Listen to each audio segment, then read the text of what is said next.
రామలక్ష్మికి పెళ్ళై 3 సంవత్సరాలయింది. మంచి ఆరోగ్యం కలిగినటువంటి అమ్మాయి. వయసు 14 సంవత్సరాలుంటుంది. అత్తగారు చనిపోయిన తర్వాత మామ మళ్ళీ ఇంకొక ఆవిడని పెళ్లి చేసుకున్నాడు. ఇక మళ్ళా వచ్చిన మారుటి అత్తగా కొడుకన్నా పడదు, కోడలన్నా పడదు. ప్రతిరోజు ఏదో ఒక వంక పెట్టి రామలక్ష్మిని, ఆమె భర్తను ఏదో ఒక గొడవ పెడుతూ ఉండేది. భర్త రాగానే ఈ మారుటి కొడుకు మీద, అతని భార్య రామలక్ష్మి మీద ఉన్నవి లేనివి చెప్పేది. దాంతో ఆ పెద్దాయన బాగా నోటికొచ్చినట్టు బాగా మొరటుగా తిట్టేసేవాడు. రామలక్ష్మికి చాలా బాధ వేసేది. అయ్యో, మా అత్తమ్మ లేకపాయే, ఆమె చనిపోవడం వల్ల ఈమె వచ్చింది, రోజు గొడవలు అవుతున్నాయని తెగ బాధపడేది. రామలక్ష్మికి మరో సంవత్సర కాలం గడిచిన తర్వాత అనుకోకుండా తాను సరిగ్గా 25 రోజులకు ఒకసారి బయట చేరేది.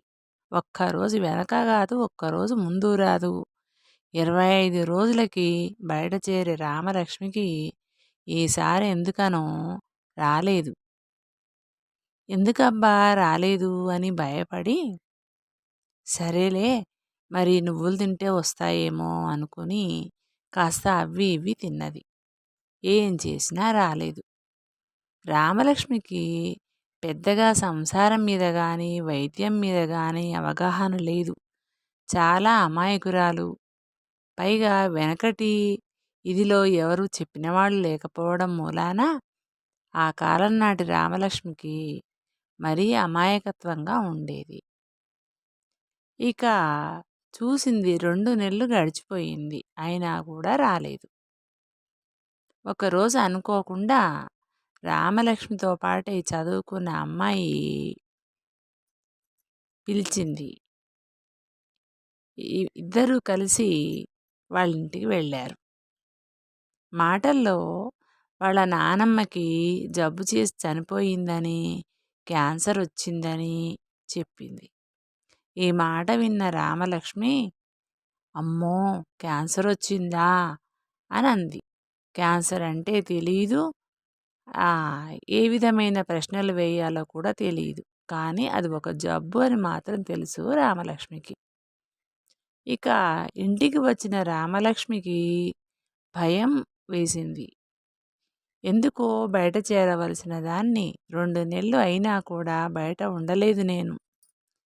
మరి ఇదేమైనా జబ్బో ఏమో అనుకొని పక్కింట్లో ఉన్న బామ్మగారికి చెబుదామని వెళ్ళి, బామ్మగారు, మిమ్మల్ని ఒక మాట అడగాలండి, నాకు భయంగా ఉంది అని అడిగింది. లోపల నుండి ఆవిడ బయటకు వచ్చి, రాముడు, ఎందుకు భయం వేస్తోంది నీకు అని అడిగింది రామలక్ష్మిని. ఆమె రామలక్ష్మిని అలాగే పిలుస్తుంది, రాముడు అని. దాంతో నెమ్మదిగా తటపటాయిస్తూ, మరి బామ్మగారు, నాకేమో ఒంట్లో బాగోలేదండి, 2 నెలల నుంచి మా ఆయనకు చెప్దామంటే భయమేస్తోంది, మరి ఆయన దగ్గర డబ్బులున్నాయో లేవో, మరి చెప్తే ఏమంటాడో అని నాకు భయంగా ఉంది అని అంది. ఏమిటే, ఒంట్లో బాగోలేదా, ఏమైంది అని అడిగింది బామ్మగారు.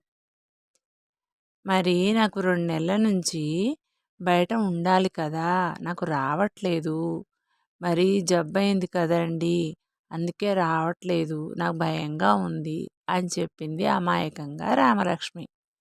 ఆ మాట విన్న బామ్మగారు ఆ అమ్మాయి నిలతప్పింది అని తెలుసుకొని, అమాయకత్వం వల్ల, తెలియకపోవటం వల్ల జబ్బు చేసిందని భయపడుతుందని గ్రహించిన ఆవిడ రామలక్ష్మికి ధైర్యం చెప్పవలసింది పోయి, సహజమైన ఆడతనం, ఆ ఇంటి ముచ్చట్లు ఈ ఇంట్లో, ఈ ఇంట్లో ముచ్చట్లు ఆ ఇంట్లో చెప్పే గుణం కలిగిన ఆ బామ్మగారు వెంటనే రామలక్ష్మి మారుటి అత్తగారికి చెప్పింది.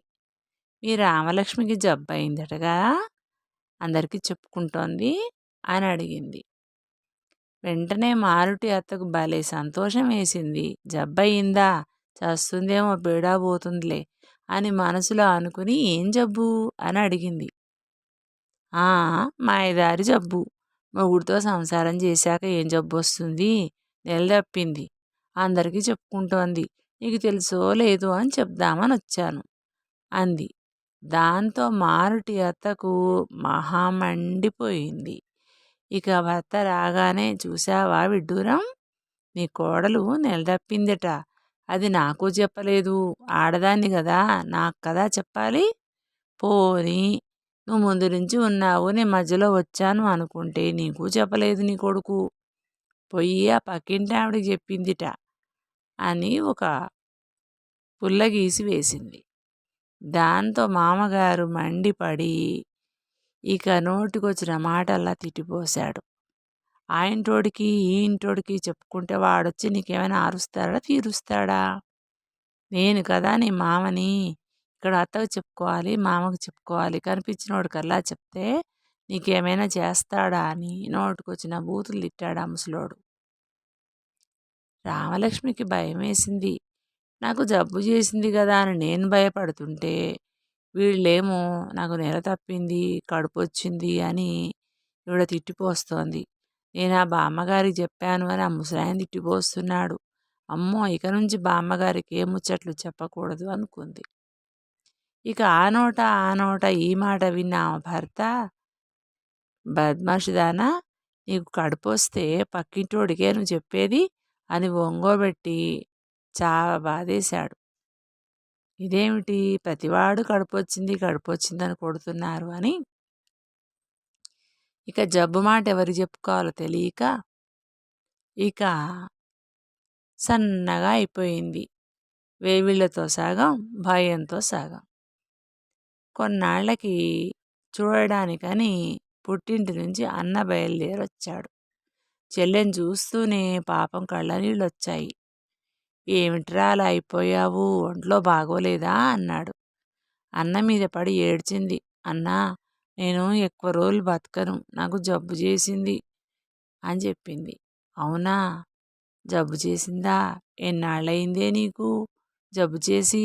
ఎవరు చెప్పలేదేమిటి అని అడిగాడు అన్న ప్రేమగా. 4 నెలలు అవుతోందన్నా. నేను అడుగుతూనే ఉన్నాను, ఎవరు చెప్తులేరు. మరి మీకు చెప్దామంటేనేమో బండి కట్టించడం లేదు మీ బావ, నన్ను రానిస్తులేడు. పైగా కోపం వచ్చి నన్ను కొట్టాడు కూడా అని అమాయకంగా చెప్పి ఏడ్చింది చెల్లెలు రామలక్ష్మి. ఇక అన్న చెల్లెను బండి కట్టించుకొని కూర్చోబెట్టుకొని తీసుకుని వెళ్ళాడు. ఇంటికి వెళ్ళగానే కన్న తల్లికి చెప్పాడు. అమ్మ, మనము దాని గురించి పట్టించుకోవట్లేము. దానికి ఒంట్లో బాగోలేదుట. 4 నెలలైందట జబ్బు చేసి. దాని మొగుడేమో పట్టించుకోకుండా కొట్టాడట. అత్త మామ మరీను. నువ్వే కాస్త ఏం జబ్బో ఏంటో తెలుసుకో, చూపించుకుందాం. మన పిల్లని మనం బాగు చేసుకుందాం. మనకు బరువా చెప్పు? మనం ఇప్పుడు పంపించొద్దు, పూర్తిగా బాగైనాక పంపిద్దాం అని చెప్పాడు తల్లితో. ఇక సరేనని తల్లి బిడ్డతో మాట్లాడదామని దగ్గరికి రాగానే బోర్న ఏడ్చింది రామలక్ష్మి. నోట మాట రాకుండా గుక్కపట్టి ఏడవటం మొదలుపెట్టింది. వెక్కి ఎక్కి ఏడవటం మొదలుపెట్టింది. ఇదేమిటే తల్లి, అంతగా వెక్కిపడి ఏడుస్తున్నావు? చెప్పకుండా నాకు ఎలా తెలుస్తుందే అమ్మ అంది. ఈలోగా రామలక్ష్మి తోడబుట్టింది సీత అక్కడికి వచ్చి, అమ్మ దాన్ని కాస్త నెమ్మదించని, ఓ పూట పోయాక నెమ్మదిగా మాట్లాడదాం, ఇప్పుడేగా వచ్చింది అని ఇక చెల్లెకు అన్నం పెట్టి దగ్గర కూర్చొని మాట్లాడుతూ నెమ్మదిగా ఆ రోజు గడిపేశారు. మరునాటికి రామలక్ష్మి భర్త రానే వచ్చాడు. ఏం పుట్టింది దానికి, రోగం బాగానే ఉందిగా, తీసుకొచ్చుకున్నారు అని తీసుకెళ్తానని వచ్చాడు. ఏమైతే అదైందని రామలక్ష్మి అన్న, నేను పంపించను కాక పంపను. పో, చెప్పుకోపో. నీ అయ్యకు చెప్పుకుంటావో నీ అమ్మకు చెప్పుకుంటావో చెప్పుకోపో, నేను పంపించను. దానికి 4 నెలల నుంచి ఒంట్లో బాగోలేకపోతే మాకొక్క మాట కూడా కబురు చేయలేదు.